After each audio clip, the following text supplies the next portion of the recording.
All right, so hopefully everyone's well fed and well hydrated. So I'm here to talk less about technology. Actually, I'm a CEO of a technology company. Know less about technology, but know a ton about culture and the importance of building a culture of engagement. Now, I know the symposium's about engagement, about how to motivate people, how to motivate employees, and I want to talk about how culture is probably the single most important element of this. The notion of building a system, the notion of building an environment where it is harder to do the wrong thing. It is easier to do what is right if you set it up correctly. And so, let me give you a little context, because the world has changed quite a bit over the years, starting way back from the caveman days to the agricultural days, the manufacturing, and today's world, which is the information age. Back in the days of agriculture, the most important aspects of the system had to do with fertilizer, had to do with getting rain, sunshine. Then you move on to manufacturing, where 90% of the country made a living working for a factory, or working in a factory. The most important elements of the system include cleanliness, include oil, ways to keep the machinery running correctly. And the difference between machines and people is that when you make a change in machines, you can see the impact almost immediately.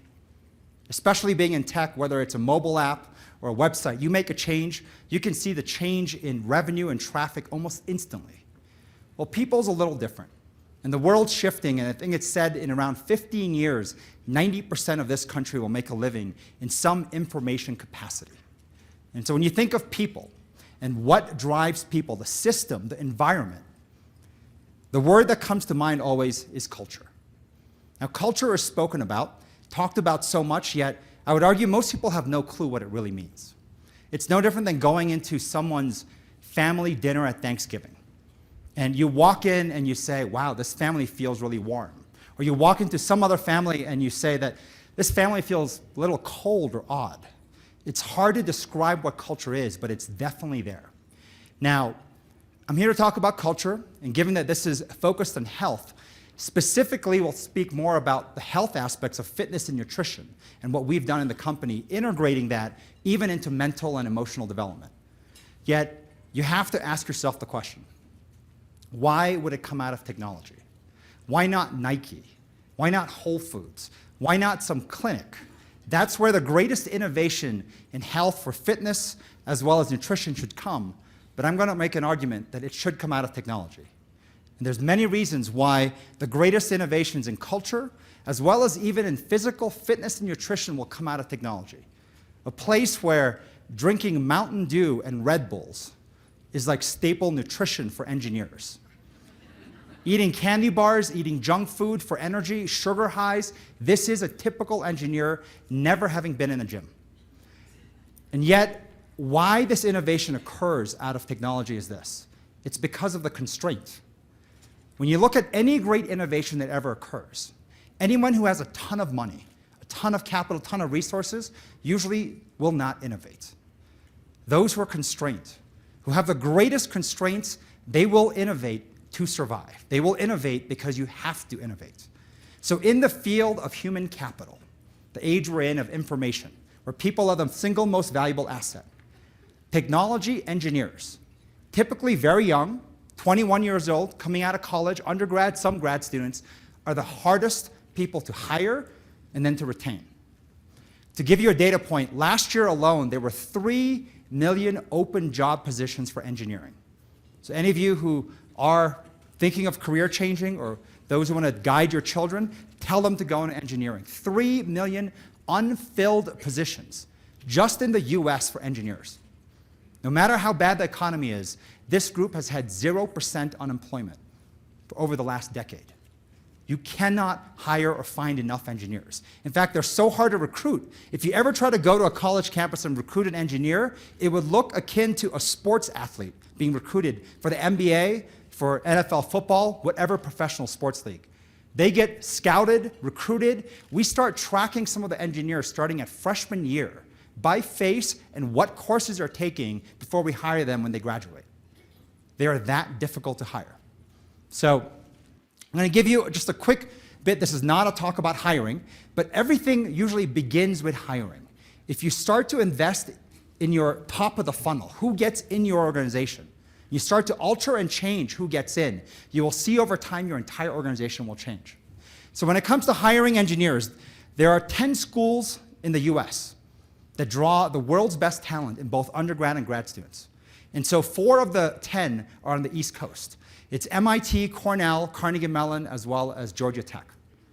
We currently recruit the top 1% from the schools. We get close to 5,000 applicants a year, and we hire 10. They're the best of the best. And it took us around 5 years to get to a place where we were attracting and getting acceptances over every other company into NextJump, the company most of you have never heard of, accepting a job with NextJump, coming out of these schools over Google, over Facebook, over whoever you name. So how do we do this? 5 years we spent influencing the influencers. So those are professors and those are other students. 25 interns a summer for 5+ years, and before you know it, they have influence over other students. We fund research grants for the right professors. We know down to the classroom which class matters most. So we succeed, and by 2010, we reach this pinnacle. We're getting the best engineers coming from these top schools into NextJump, and then out of the blue, turnover skyrockets to 40%. 40%, which sounds crazy for most companies, yet in tech, that is typical. The average tenure of an engineer is usually less than 6 months in a company. They move around so much. They get poached and recruited with offers that literally are huge in salary, huge in equity, with tremendous opportunities. So for 2010 and 2011, an average engineer at NextJump was getting recruited by recruiters and other companies offering to double and triple their salary. They start already at 21 years old at 100,000 base. In less than 12 months, they're offered double and triple that to move companies. And we could not fight with money against the poaching of the talent, but we kept investing in culture. And culture investments, we're celebrating our 20th anniversary this year. Culture investments, we continued until we hit a tipping point. And a tipping point comes from developing human beings, bringing and making them their best version of themselves. And physical fitness, nutrition, how you treat the physical vessel absolutely matters in that process. And when we hit this tipping point in the beginning of 2012, we had turnover almost overnight just go right back down to virtually nothing. And it's held for 2.5 years. There's no signal at all of turnover coming back up, and the retention, the loyalty of the staff, through the roof. So just a really quick lesson that we learned on hiring that may be helpful. Most people here at some point will be interviewing or hiring someone, which is to hire someone with a student mindset versus an expert. So it's not about hiring students, but someone with a student mindset. Oftentimes, a lot of hiring focuses on finding the smartest people with incredible drive, incredible hunger. But if you find smart people with incredible drive who are not humble, they will destroy your company. We faced this, and we had to get rid of a huge group. In 2008, we let go of half our engineers because of that exact thing. We found the one trait they lacked, and after all the interviews and all the data, was humility. And what we dug in deeper, what we found was those who were humble had 3 traits that you can look for. They have gratitude versus a sense of entitlement. They have responsibility, meaning when something is wrong, they point inwardly at themselves, versus those who are victims point this way. It's someone else's fault. It's the CEO's fault. It's the industry's fault. It's the time of year fault. It's someone else's fault for them not working out. And the last and probably the most important is the notion of investing in loss. Somebody who invests in failure, who invest in pushing themselves out of their comfort zone in order to grow, versus the opposite is someone who knows it all, who plays it safe, who never takes a risk, and so they never grow. So, tips on hiring. Just really quick on NextJump. I'll just share 2 things. We have a goal. We call it building NextJump as a company, and then we have an audacious goal that's much bigger. And so in building a company, we are looking to build a top 10 global tech company. And to get to a top 10 global tech level, we need to be at 50 billion in revenues. We're around 2 billion right now. At the rate of growth we have, we will achieve 50 billion in 5 years fast, 10 years slow. And this is a common goal of the company, to build a very large, we're one of the bigger players in e-commerce. Most people will not have heard of it because we built stores within companies. We built a Morgan Stanley e-commerce store, a Bank of America e-commerce store, Cisco e-commerce store. We run them for over 100,000 companies. But the bigger goal that we share in the company is this audacious goal. and a goal to make a difference, of changing the world. And the way that we found that we can do this is by changing workplace culture. When you think of every company out there that's in the for-profit space, they have the most people, they have the most capital, they have the most technology.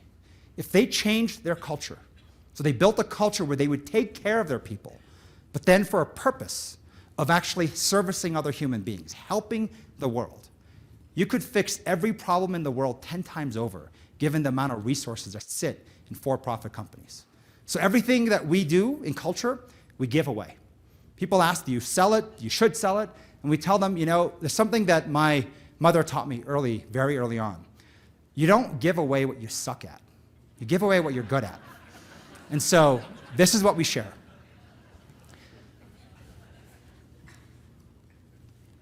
So going back to culture, and what culture is and what culture is not. Culture is not about free food. It's not about having the fanciest office, colored paint and walls. It's not about your happy hours and social activities. It is not about a perks arms race. It's the new income now for most people being hired. Here's your salary and your bonus. Well, what are the perks? That's the new income. And oftentimes, culture is mistaken to build companies with a form of hedonism. It's like a party that's going on. More food, more drinks, more fun social activities, that's great culture. And it is not. It does not lead to anything except being happy in the short term. What we have found, and a lot of research backs us up, is that culture, when built correctly, leads to an outcome of true wealth. Long-term sustained happiness by individuals. And the process, which is what we need to all get focused more on, not the outcomes, but what are the levers? What is the process that you want to invest in that leads to great outcomes? And there are two things that we found. It's a common thread across almost every research, every data point out there. Human beings need two things above all else. One is this need to continually grow. You grow and grow until you cannot grow anymore. It's never-ending growth. And the second, though, is for a higher purpose. For a purpose of servicing other human beings, for helping other human beings. The sobering thought that you have to think is, when you get to the end of your life, what do you want on your tombstone? Because it's never about how strong you are, how much money you have, how many houses you have, what powerful positions you had. It's always around the impact you had on other people. And that is the way we are wired. So in our company, we took those two things, and we built a very simple phrase. Better me plus better you equals better us, and us being a better world. Every culture initiative built in the company, 50% of our resources and capital and everything goes towards better me programs, 50% towards better you programs. And within that, I'm here to talk more about the health aspects, the fitness aspects. So the oxygen mask theory, why you must take care of yourself before you can take care of others, why you must be selfish before you become selfless. You can go further once you learn how to take care of yourself. So over the years, we spent a lot of time, and typically culture is run out of HR, human resources. And we came up with a different term. We called it human capital engineering. The reason we added the word engineering, in the world of engineering, there's a very simple mantra. You launch quickly, then you iterate like hell.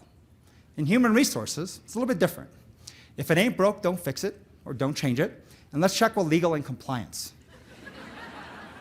Things move very, very slowly. So we added this term, human capital engineering, and we call it HCE, and we started studying and looking at other frameworks that are out there. And Maslow's hierarchy, of course, comes to mind. Now, Maslow built this framework in 1943. Now, there is a big difference, though, between 1943 and today. And one of the single biggest differences is what we do for work. In 1943, we're very active. The idea of overeating, idea of over-nutrition, not moving, sitting sedentary at a desk for 10 hours, that's not work. Well, today, how you are physically set is actually really important. Most of us sit at a desk 8 to 10 hours a day, not moving. And that is not how we were built to do. We're not wired this way. So we came up with a very simple framework where security was at the bottom. And why security is important is when you don't feel safe, you don't push yourself. You don't experiment.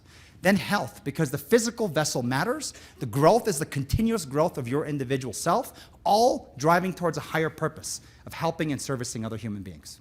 So we call that better me at the bottom to better me, or better you at the top.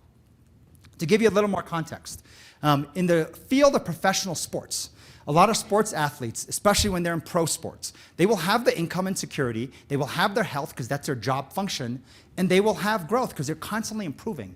But those athletes who lack purpose will always lose their way.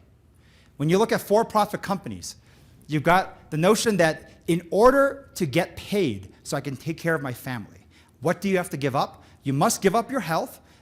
Growing is basically on your own, and if you want to do something to help other people, do it on the weekend, do it in your own time. Versus you look at nonprofits, they have the opposite.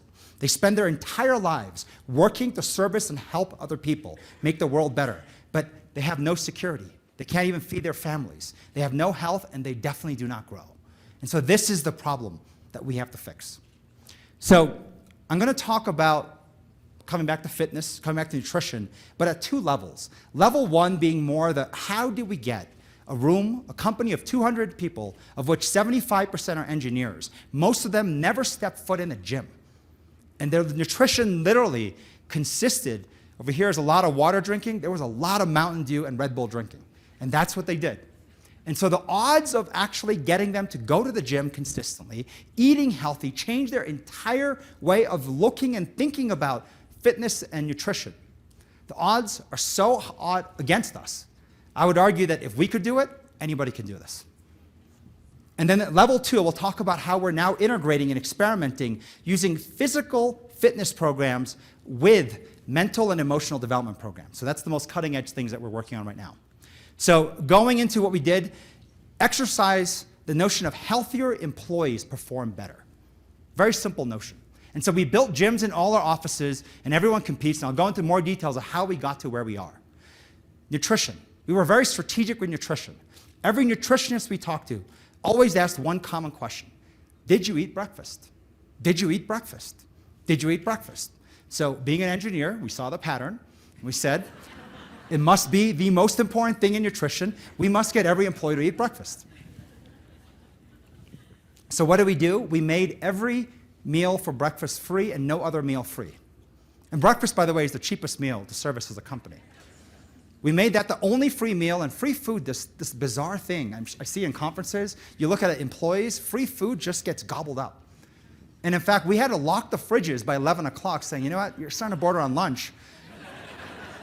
We don't lock it anymore, but to get employees to eat breakfast, we literally had to say breakfast is breakfast and then there's lunch. And that's what we started with. And for years, we just focused only on breakfast. And what we found was that it became a ritual. Every employee ate breakfast every single day at the company. Then we added healthy free lunches. But the only way you get a healthy free lunch is if you go to the gym and work out in a class that we offer at lunch. Yoga classes, boxing classes. You take a class, you get a free healthy lunch. Otherwise, you pay for your own lunch. And then eventually we added dinner. Healthy dinners, but this was around community. Eating together was the aspect of it. So every meal was strategically treated of how it could be engineered into the environment. So how and what drove everything, though, was physical fitness. How do you get someone who never stepped foot in the gym to go to the gym on a regular basis? Now, the question of regular comes up. What does regular mean? Most fitness experts said, Charlie, you got to get people to work out 5 days a week, minimum. Maybe 4, that's the bare minimum. And if you don't hit 4, it's not even worth having a program. And we said, these people never stepped in the gym. Every single person would fail before we even begin. We're going to set a much lower bar, but we think it's realistic. Twice a week, consistently, we want people to go to the gym. Twice a week. Now, fitness experts said, no point in having the program. That's not going to work. But we said, this is what we're going to do. And we found over time this pattern.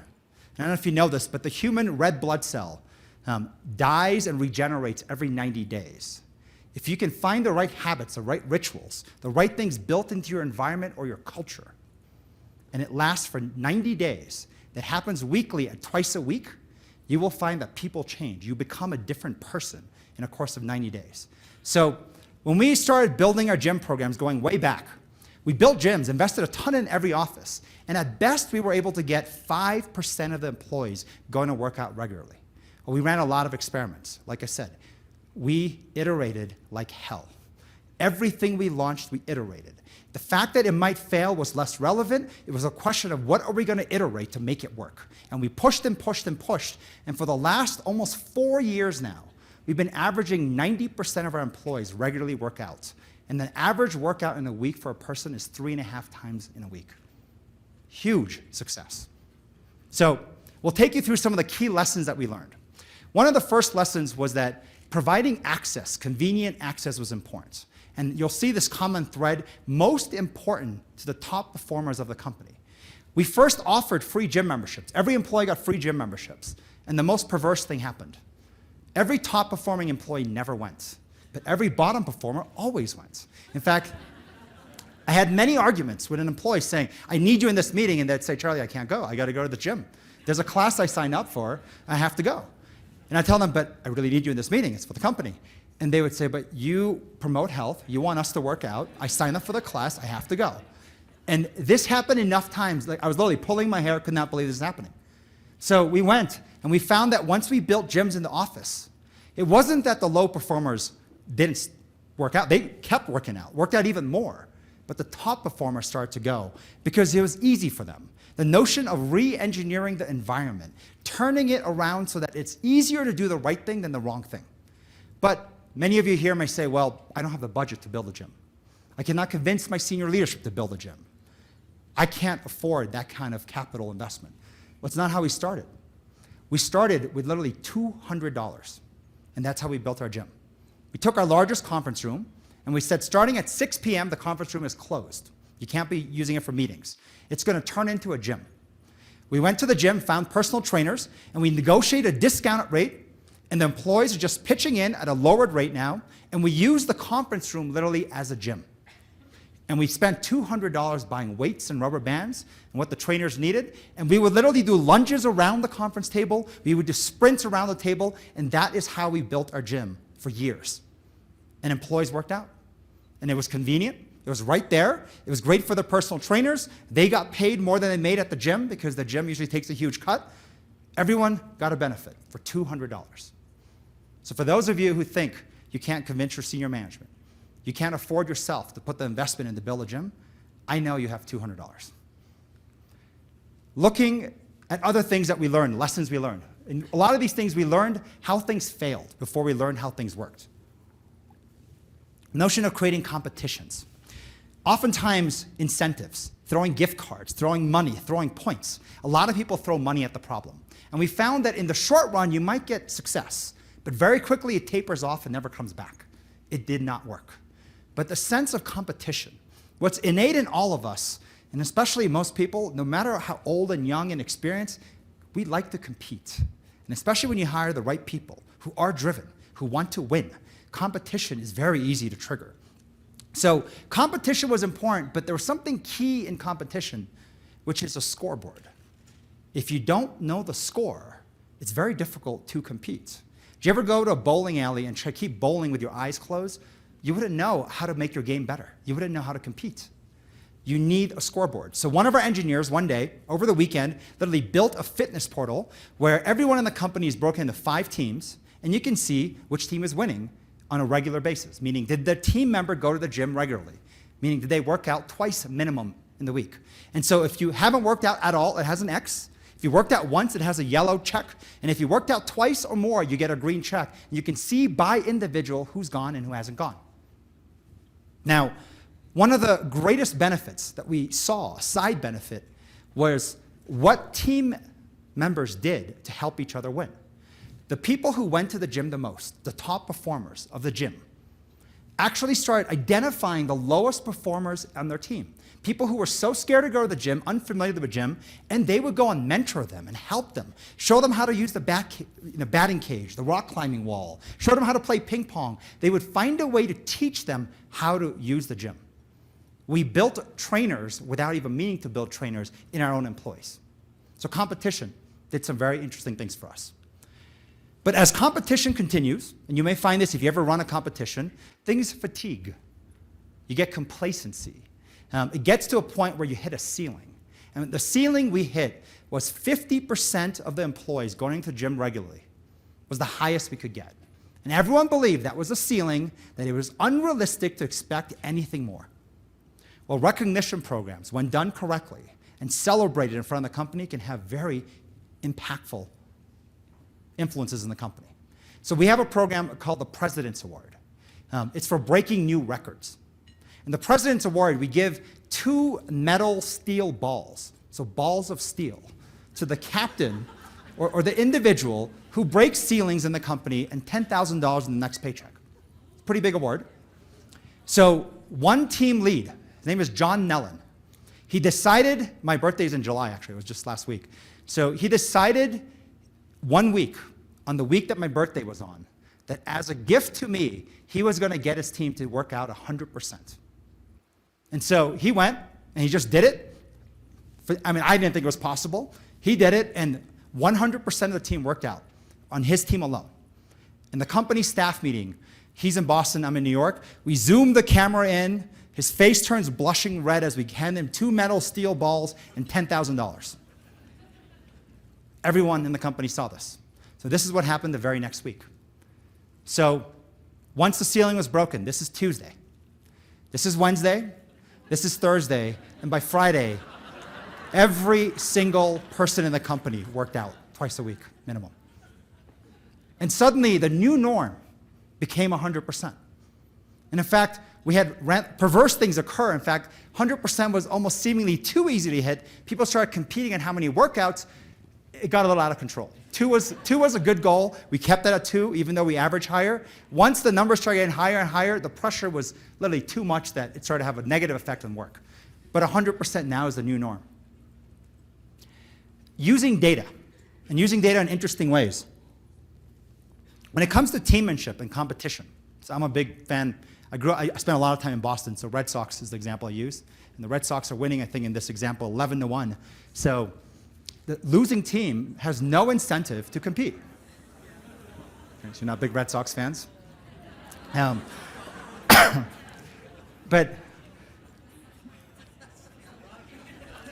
this is totally by accident. I don't know if COL stands for Colorado. That was totally by accident. So what ends up happening is when the losing team continues to lose, people eventually say, we can't win. So why compete? Why try? So we have a lot of data. Every single person going to the gym checked in every single week. So one of the engineers over a weekend literally just coded and said, I'm going to build an algorithm, call it FitRank. Who is going to the gym the most and ranking them on a 5-star basis relative to everybody else. And everyone got a ranking. And suddenly we had a system to score every team, and we can see one team was incredibly strong in FitRank while the other teams weren't. And so when we had to do a reshuffling of the teams, we could even the FitRank across all teams. So every team had a chance to win. And once again, competition picked back up. This is the last insight I have in the fitness front. The notion of investing more for your top people. No matter what we did, we found top people still prioritize working, driving revenue in the company above going to the gym. And they're the ones that missed. And yet every program we built, we talk about trying to get our best even better. They were the ones that we invest for. The reason we put all this investment in. We want them healthier because we know they'll perform better. And so what ended up working was personal trainers. And not just anyone, we found the best of the best. People who trained, A-Rod from the Yankees. People who, Hungarian national ping pong champion, to individuals who coach professional MMA fighters for boxing lessons. We have 20 personal trainers now as consultants on staff. And they teach classes at noon, but in the evenings, they're only offered to the top performers of the company, as voted by the employees. Free training sessions in the peak and prime time to work out. It's an appointment on your calendar. An appointment on your calendar for top performers, they go. And they don't want to waste it, so they end up going. And so the graph at the bottom is an individual, I'll tell you more about Lokia shortly, was not going to the gym. And suddenly with trainers, she's going. The comments we get back, are these comments of, oh my God, the opportunity to learn from a world champion in ping pong. That's amazing. I'm gonna go. So we invest more always for the top people. So testimonials, the kind of feedback we heard. People said, I used to get sick frequently. After starting to exercise regularly, I noticed I hardly ever get sick. The quality of my sleep is much better. I find that I fall asleep quickly, sleep well, and wake up refreshed. I used to work 9-to-5 job and be exhausted by the afternoon. And next jump, even in a 10-hour day, I feel energized and focused throughout the day. I found working out in a gym provides community, collaboration with colleagues you normally wouldn't interact with. No matter who I spoke to about next jump, They could not believe how ahead of the curve we are. They all mentioned that we are running a program akin to a sports team. And this is the best one I love. The fitness center, nutritionists, classes, and competition form a comprehensive, impressive program. We know the program is working out. My son is twice the man he used to be. I have hundreds of letters from mothers of our employees. When your mother calls you, she asks you, are you sleeping? Are you eating well? Are you being healthy? The mothers of our employees love me more than any other human being out there. I have more notes that sound like that, where they talk about how their son, their daughter, is a different person. They're different when they come home. They're different when they interact. They're different when they talk on the phone. They are different people, better people. So I talked about level 1, and that to me is the basics, the foundation. Just work out, just eat healthy. I'm going to talk about 5 areas that we're now experimenting, of integrating this whole notion. Someone mentioned this earlier, the idea of your whole self. Most of us live very divided lives. We're a different person at home than we are at work. We're a different person sometimes in the gym than we are somewhere else. We live divided lives, and when you live a divided life, it's like trying to train like 6 different people at the same time. When you live a whole self life, you train anywhere, whether it's in the gym, whether it's at home, whether it's on culture, whether it's on revenue, it impacts everything else. There's an individual by the name of Jim Lear. I'm assuming being in health, many of you may have heard of him. Written 18 bestseller books, runs an amazing institute called the Human Performance Institute. He spent some time in Spain with bullfighters, with matadors. And the time he spent with them, he asked them, how are you able to stand in front of a charging bull where they can smell your fear and be so confident? And they talked about how they train. And they train in what they call the matador walk. Your chest is out and you're walking with extreme confidence and you practice. And when you train physically in the outside, it changes you on the inside. And that is something we have seen. Whether you're training outside in or inside out, you are the same person. So I'll talk about 5 different experiments we're running. One of them is around balance, physical balance, the right and left side of your body, all the way to character balances. The notion of who you are showing up with common patterns and themes everywhere we look at. The notion of investing in loss, playing out of your comfort zone, whether it's in physical fitness or whether it is in your career development. The notion of how to use recovery best, as well as the notion of intensity versus consistency. So in physical balance, and balance is the foundation of everything you need in physical activity. Besides few sports like pole vaulting, where you need to be stronger on one side, most sports require agility. You need to be able to equally go left or right at the same speed with the same impact. In tennis, most of us are great at the forehand, but we all suck at the backhand. And you ever see someone who sucks at the backhand? They overdo it and hit backhands and forehands, and anybody who's decent at tennis can beat them just by lobbing the ball out of their reach. You need to be agile in both. And oftentimes, the whole world's been filled with strength finders and focus on strengths, yet when you don't have balance, injury occurs. So in physical fitness, there's an individual we got to know very well by the name of Peter Gorman. Peter Gorman invented the heart rate monitor, Polartec. Amazing individual, and his new company now is building a product called the OptoGate. And it's in Olympic, training facilities, professional sports. So we put him, of course, into our offices as well. And this equipment, it's pretty cool equipment. It's laser driven and it measures in real time your physical imbalance by percentage left and right. And most of us are imbalanced over time. And so the question of being imbalanced is not the issue. Ultimately, are you trending better or are you trending worse? And what they have found is this: when your imbalance from one side to the next gets to 15%, you're prone for injury. You're gonna get hurt. And so you want to start trending the right way, and we have ways to actually correct and work on this imbalance. But you first have to help someone get self-aware of it, and then start to measure over time if they're getting better or worse. And so this is something we're doing in conjunction with another type of training, the notion of character balances. So character balances in this example, all of us have some level of confidence and some level of humility, but it tends to be imbalanced. And if you are incredibly confident, say a confidence level 8, but your humility is at level 2. That by definition is called arrogance. Yet some of us will say, you know what, I'm a really good person. I'm really humble. Well, you're so humble that you're humble number 9, but your confidence at a 2, it's what they call insecurity. And what we have found is at the point of stress, when it matters most, an arrogant person will make an arrogant call. An insecure person will make an insecure call. And it's consistently the wrong call. We tend to go, and no different than, when you play tennis, your forehand is strong, you're going to hit the backhand with the forehand. The same thing occurs on the emotional front. We tend to skew towards our strength to the point where we make the wrong calls, not realizing there are two ways to go. And when you don't have this foundation of balance, every other form of training doesn't work. You're building everything on an unstable foundation. So in this work with Jim Lehrer, he spent time with us talking about how character is a muscle. Think of how many of us will say, well, I am who I am. Like, that's my character. And you can't change me. When you think of it as a muscle, it's one of the best ways to look at character. You're telling me you can't become humbler? You can't become more confident? You can't become more resilient? You can't become more vulnerable? You can't become kinder? Of course you can. But like muscles, if you don't exercise it, it atrophies. So Jim came to us and gave us this list, a very long list, of 50 character traits that you must score every employee by.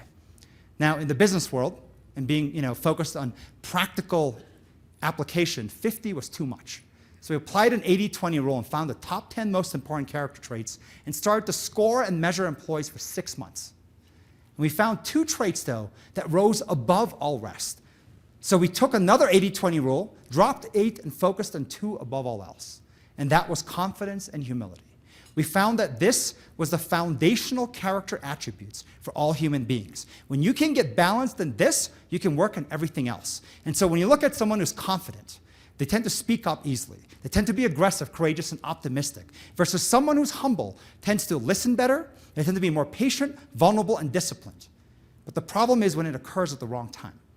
So we train people, those who are arrogant in the company, in 1-hour meetings, they are allowed to speak in the last 15 minutes. Those who are insecure, they must speak up in the first 15 minutes. The notion of practicing the other side. Exercise it so you get better. Everyone's got little cards in their pockets. This exact sheet I just showed you, pocket-sized cards to remind you, at the point of stress or when your guard is down, focus on your practice ground of developing stronger muscles. For me, if you can't tell, I'm more on the arrogant side. So I practice patience. I practice vulnerability. I practice discipline wherever I can. The notion of who you are and kind of this whole notion of know thyself. Most of us think we know who we are, but the reality is we don't.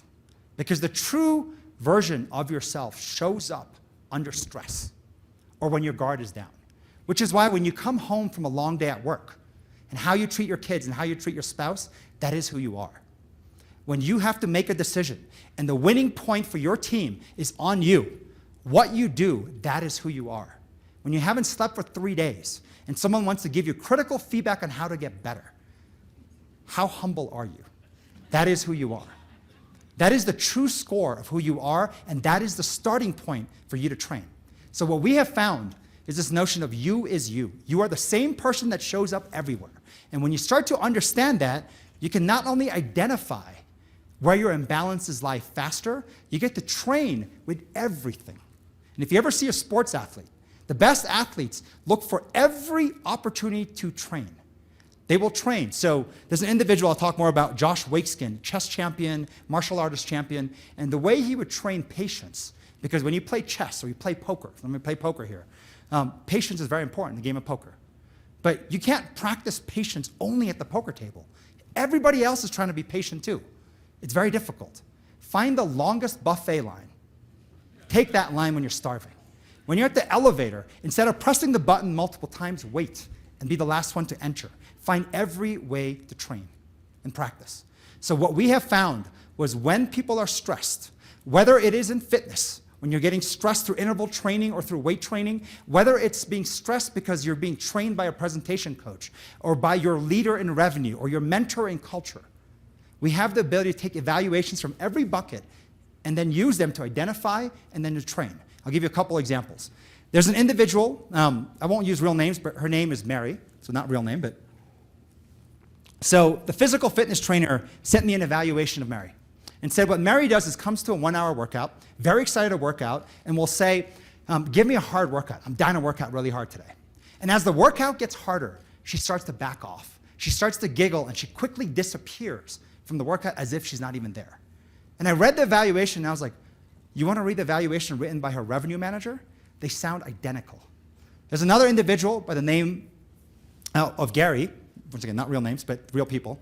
The physical fitness trainer told me that this guy is the most physically fit guy you have in the company. He can do a 22-inch vertical jump, yet he's the most mentally weak individual I've ever met. He comes in the gym, wants to work out hard, and next thing you know, he looks at something and says, that looks difficult. God, I'm not sure I can do it. It looks really, really difficult. He talks himself out of it to the point where he's so paralyzed, he cannot even lift the weight. The mental mind has the ability to drive what your physical body does. And by the way, this is exactly the same way he codes and builds products in engineering. We found this connection, and we use the connection to train and identify and tell them, when you punch that boxing bag harder, when you go and push yourself out of your comfort zone in presentation coaching, you will see it show up in every other place in your life. Josh Wakeson, I just mentioned, amazing individual, someone who's become a very close friend. And he became world chess champion and then changed gears and said, I'm going to be #1 in martial arts in the world. And think about that crazy goal, right? Chess champion thinking he's going to go and do martial arts. And as he went and mastered and became world champion in martial arts, he wrote a book, one of the best books I found on learning, how human beings learn. It's called The Art of Learning. But the biggest insight in the book was this, was that growth occurs in levels. We level up to different levels. But before you level up, you do worse before you do better. And oftentimes we can't grapple and accept that worse. So we deny, we're angry about it, and you go and start the game again somewhere else. You just live your life repeating the same thing over and over. Versus when you start to embrace the fact, like in physical sports, you have to push yourself out of your comfort zone, try things that actually do worse before you get better. We found that in most human beings, the single biggest area that we do worse, it's psychological, it's emotional in nature. We cannot deal with failure. We cannot deal with the fear of failing and what it means for us as a brand, what it means for other people looking at us. And if we start to accept that, you can start to see failure as a platform for growth. So we started to use this in physical fitness, and we found correlations in how people grew in their careers. When the trainers now train you, they will ask you through every interval, every rep, do you want to upgrade or downgrade? All the way through for an hour. And it almost sounds annoying. Do you want to upgrade or downgrade? Do you want to upgrade or downgrade? Everyone starts by upgrading. By the end, people downgrade a lot. But we have found that those individuals who are growing fastest, no matter what, will upgrade all the way through. They will upgrade all the way through. And some people will say, well, physical fitness, you tire out. Don't you think that they don't have any more in them? There's a crazy insight I heard that how many of us have gone home feeling physically depleted, like we have nothing left in us? Yet the reality is this. You know, in the caveman days, if we're that depleted, the mountain lion is going to eat you. It's over. Anybody here who thinks you're so depleted you cannot move, you have to realize you have enough energy to run a marathon. We are not that depleted. The mountain lion would never be able to eat us because we have that much energy still inside. And we have found those individuals who upgrade do better in the office as well. We also found that when people are paired together, it's interesting. When you get the wrong pairing, both people perform worse. They kind of talk themselves into how difficult this is. It's not going to work out. You get the right pairing, no matter how tired someone is, both people upgrade their game. In fitness, as well as revenue, as well as at home, you name it, it occurs. Jim Lehrer, as I mentioned, this amazing graph. This graph, I think, is one of the most interesting and easiest things to know. Most people here, probably from the medical industry, will know this, because if you see a straight line in the hospital, you know that's not good. This is living. Living is stress and recovery. Stress, energy out, as in the pain we face in life, failing, is the stimulus for growth. Recovery is actually, when energy comes in, is when growing occurs. And a lot of people like to stay in these happy states of recovery forever. And you don't realize you're becoming a vegetable. You're going to be nobody, uninteresting, never growing. Well, there's some people who are so induced by stress forever. You will burn out. You cannot have stress without recovery. They both go together. So we have started taking moments of recovery in physical fitness and doing the most unusual thing. When you go to an interval and your heart rate goes up, and then when you're recovering, your heart rate's coming down. We said, what are things emotionally that drive heart rates up in business? And one thing came to mind: performance evaluations. Who doesn't feel their heart rate go up as your manager, who sometimes you never talk to, comes down once a year to give you the critical feedback of why you suck? What you can do better, what you must work on. And so we started to take performance evaluations. This is our evaluation process. They get ranked on culture as well as revenue. It's a contribution system which drives the salary as well as bonusing, where it's about this give and take. Whatever you take from the company, sort of like caveman, you eat a lot of food, you have to contribute back what you ate. If you take a lot of salary, you run a larger team, you have to contribute back at least an equal amount if you want to stay at the same pay, more if you want to get increases. And we have people now starting to get evaluations during their workout. It's very early, but what we're finding is this: they're more reflective, they don't get angry, and they actually accept their evaluations in a thoughtful manner and act on it faster, because their heart rate is naturally going down, and that's when they're reading their evaluations. The last experiment running came from preschools. If you want to learn how to build amazing culture, amazing environments, amazing systems, I encourage you to go look at preschools. Nancy Shulman is arguably the #1 individual in this country around preschools. Built the top school in New York and is running another one right now. Written a different couple books around this. And the notion why preschools are important, it's all about environment. It's all about setting up the physical and every other environment. And when it comes to developing character, when's the last time you got trained in confidence? The last time you got trained in being kind? It's when you're 3, 4, and 5. You should be trained until you die, but that's where the most training occurs right now. So we took insights from preschool, and Nancy said this. She said, they may not like you at the moment, but they're gonna love you in the long run. Establish routines, be consistent. Consistency is at the foundation. I'll give you an example. The example she uses in spelling. So when someone learns how to spell at 3, 4, 5, it's basically a guessing game, spelling. And the kid writes up something and looks like gibberish and says, is this right? And you want to say, no, that's wrong, or you want to say, good job. She said, there's only one response you want to give: looks good. And I was like, but it's wrong. She's like, looks good. And the reason is spelling. Learning to spell is learning to practice guessing. Adults just guess better. And so if you can consistently get them to practice guessing, they will over time be amazing spellers. And so the notion of consistency, where we reverse everything in life. We tend to put intensity at the bottom, consistency at top, when it has to be reversed. So I'll give you some examples. In nutrition, you haven't eaten well for a while, crash diet versus eat breakfast every day. In exercise, haven't worked out in a while, I'm gonna go for a long run. Yeah, you might get injured, but that's what you tend to do. 30 minutes twice a week is much better. When it comes to mentorship, how many people get mentored quarterly or annually?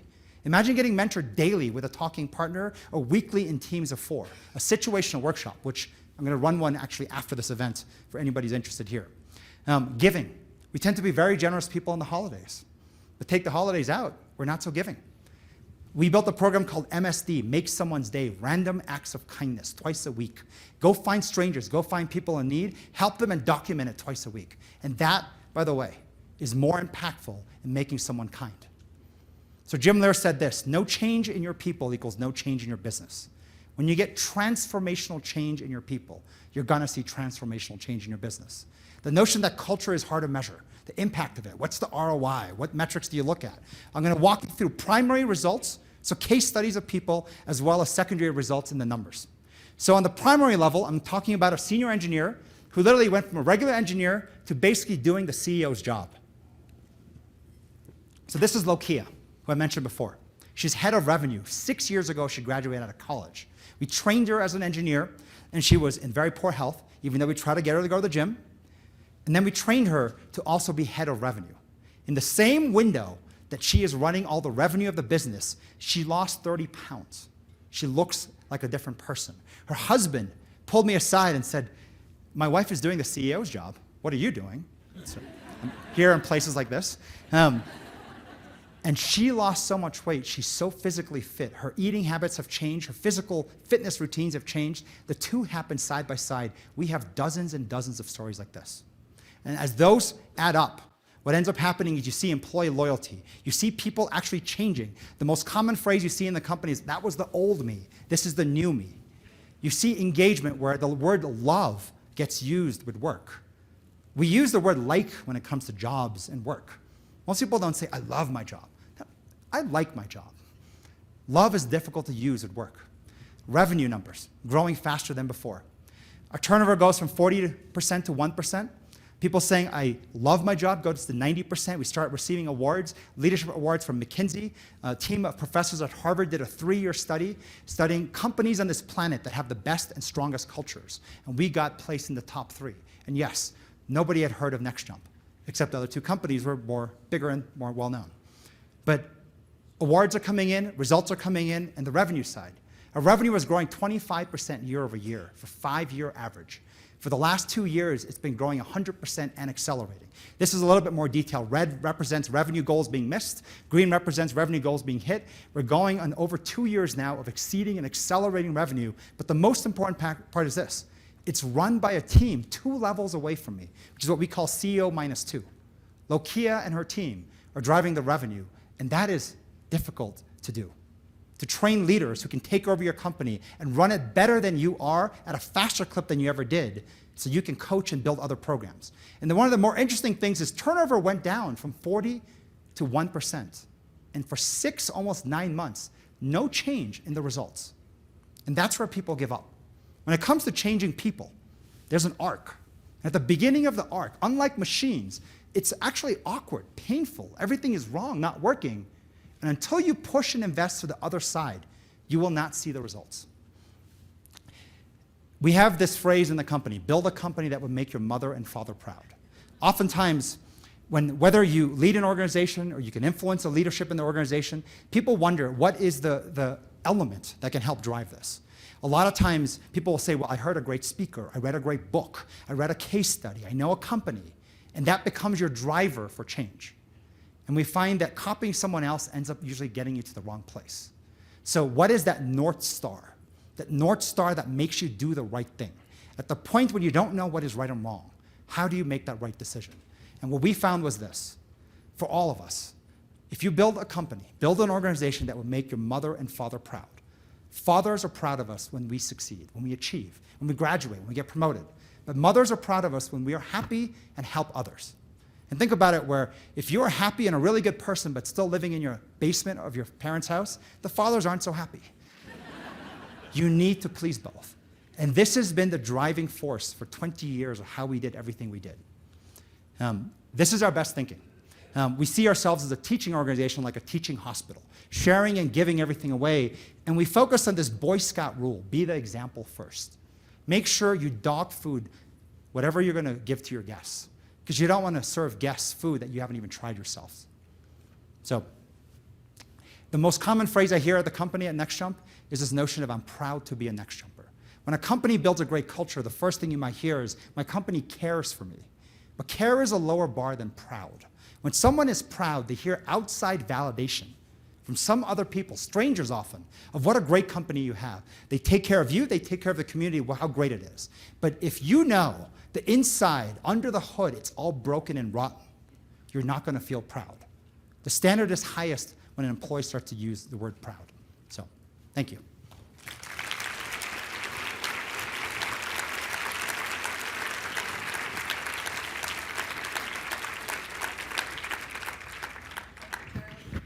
Am I on? Thank you, Charlie. Okay, here's the deal. We've got breakouts in 15 minutes, so if you want to get in one, you better get.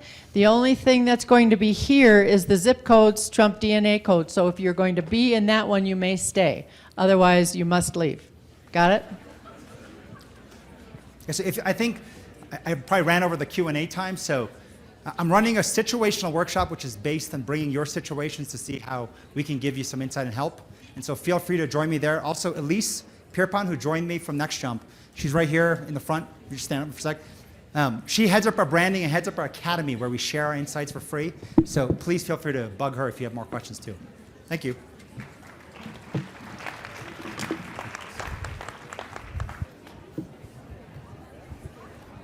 Great job.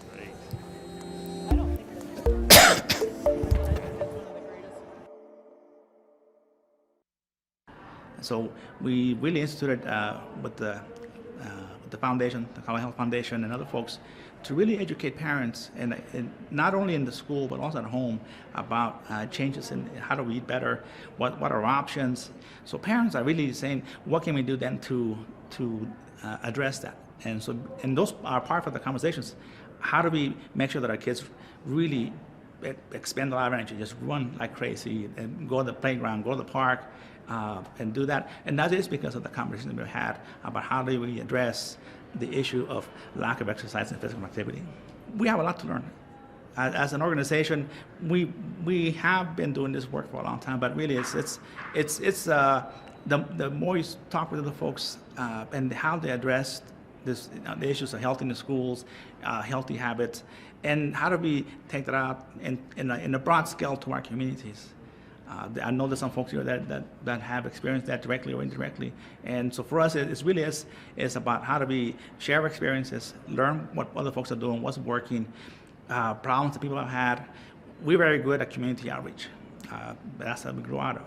But how do you blend community outreach and health of our community, but do it in a respectful way? So we don't have to tell people what to do, but how do we share experiences to do it better?